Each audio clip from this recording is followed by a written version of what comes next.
Instituto Nacional de la Nutrición, Salvador Subirán. Como siempre nos da mucho gusto. Y hoy en especial está con nosotros la doctora Josefina Morales. Ella es maestra en ciencias. Bienvenida, Josefina, nuevamente. Gracias, aquí Rona, al programa. Gracias. Gracias A todos por estar aquí. Y bueno, pues el día de hoy vamos a hablar acerca de lo que son algunos alimentos deshidratados. En esta ocasión específicamente de lo que es alimentos deshidratados de origen animal exclusivamente. Ya tendremos oportunidad de hablar de los alimentos del reino vegetal. Así es, pero hoy alimentos de origen animal. Y sí quisiera que nos platicaras, Josefina, este proceso de deshidratación, ¿qué es? ¿Cómo se lleva a cabo? ¿Por qué? ¿De dónde viene? ¿De dónde viene? Bueno, Rona, deshidratación ya es el término, podríamos llamarlo moderno. El término realmente es desecación. Y la desecación es un método para conservación de alimentos que viene desde los tiempos de la antigüedad, ¿no? El hombre al principio lo usó mucho para conservar granos, para conservar frutas, para conservar cereales, por ejemplo, o verduras. Ajá. ¿Los ponían a secar al sol? Exactamente. La desecación originalmente consiste en secar algunos de estos productos. En la actualidad es mejor desecarlos al sol que los métodos modernos, ya con una temperatura controlada, con una humedad controlada en unas cámaras especiales, que es lo que ya se conoce como deshidratación. ¿Por qué la desecación en algunos productos es mejor? Porque conserva más ciertas características de sabor, por ejemplo, ¿no? En este caso, ahora que estamos hablando de este tipo de productos, por decir algún ejemplo, en el caso de la carne seca, por ejemplo, Rona, la machaca. La conocida machaca en el norte del país. Un saludo allá al norte, qué rico, ¿eh? Allá en los mochis, en Nuevo León, ¿verdad? Efectivamente, entonces la mayoría de este tipo de producto, de esta carne seca, se elabora con desecación al sol, en instalaciones especiales tipo jaulas protegidas para evitar la contaminación por insectos, roedores, en fin, y se lleva determinadas características en cuanto a control de humedad, temperatura, tiempo de exposición. Esto obviamente lo logras en lugares como hemos mencionado, Sinaloa, Sonora, Nuevo León, que son zonas de calor seco, podríamos decir, y de altas temperaturas. Porque, por ejemplo, en el trópico, pues no. En el trópico ya tendrías que usar la deshidratación, o sea, someter el producto a una cámara en la que tú puedes controlar esas condiciones de temperatura y humedad del aire para poder lograr. Sí, es raro ver en el trópico cómo secan cecina, pues no, allá no. Es muy alta humedad relativa en el ambiente. Porque eso lo vemos en Oaxaca, por ejemplo, he visto, ¿no? Cómo ponen así. La cecina. La cecina a secar, ¿no? Así nada más, colgada como tendederos. Así la ves. Esa es la práctica más tradicional para el secar. Para el secado. La carne. Ahora, la carne se conserva entonces, obviamente, pues mucho tiempo con este proceso. El principio en el que se basa esta deshidratación o desecación precisamente es eso, eliminar el agua. El agua es un elemento que va a propiciar el desarrollo de microorganismos, y no solo de microorganismos, sino también de algunas reacciones químicas o enzimáticas que van a ocasionar el deterioro del producto. Los hongos, por ejemplo. El crecimiento de hongos también. Entonces, eso te va a reducir el tiempo de, podríamos llamarlo, de vida útil del producto. Entonces, al quitar esa agua, al eliminar esa agua por los diversos métodos que existen, hablamos ahorita del más básico, que es desecación al sol, pues tú eliminas o disminuyes en un alto porcentaje el riesgo del crecimiento de estos microorganismos.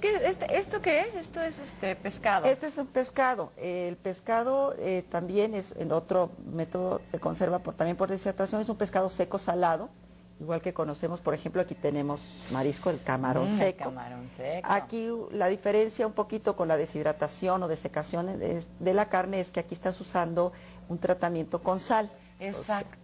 El pescado, o en este caso, se descabeza, se eviscera y se va poniendo en capas alternas el músculo del pescado de sal y pescado, durante un determinado tiempo.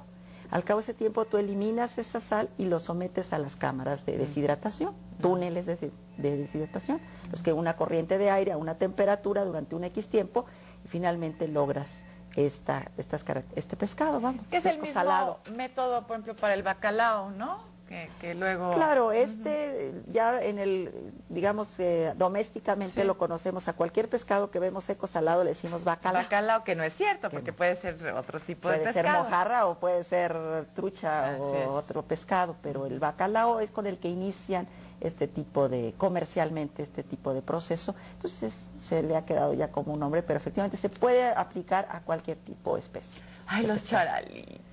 Esto muy de nuestro país y de las zonas de los lagos, ¿verdad? Chapala, por ejemplo, de todo esto.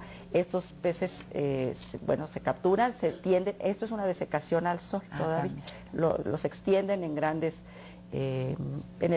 charolas, digamos, se exponen al sol y después los puedes consumir con su limón, su chilito, su salsita. ¿La salsita? Nos faltó ahora la salsita. Muy bien. Pero el proceso, el principio, quiero hacer ese hincapié en eso. El principio en todos los casos es el mismo, es eliminar esa agua que te va a ocasionar problemas. Entonces digamos que empezó por ser una cuestión para conservar. De hecho es una cuestión para conservar. Pero también es otro sabor ya, ¿no? Tiene otras características, definitivamente la puedes aprovechar para diferentes usos, independiente, lo puedes consumir, por ejemplo, en el caso del charal, te lo puedes comer directamente. Claro. En el caso del pescado seco salado, hay que hacer unos lavados para eliminar la sal. Exacto. Ahora, ¿pierden algunos nutrientes estos alimentos al secarse o al deshidratarse o secarse, correcto. Bueno, en el caso de los productos de origen animal, como estos que vemos aquí, la leche, el queso, camarón. La leche también, claro, la leche su principal, en polvo. La leche en polvo. Principal aporte es proteína. Entonces, la proteína con la deshidratación no se va a alterar, digamos, no se va a perder, simplemente se va a concentrar. Tú en un producto deshidratado, al eliminar el agua, los mismos componentes del alimento los vas a tener, pero más concentrados. Por ejemplo, el caso de las grasas, las proteínas, los hidratos de carbono, esos van a permanecer.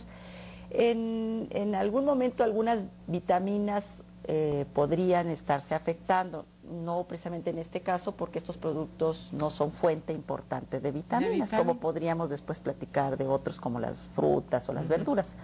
Pero aquí las vitaminas no tendrían mucho problema. Qué bueno. Y se concentran los minerales, que eso también es... Entonces se concentran. Es bueno, pero en el caso de la leche deshidratada o en polvo, tú vas a concentrar el calcio.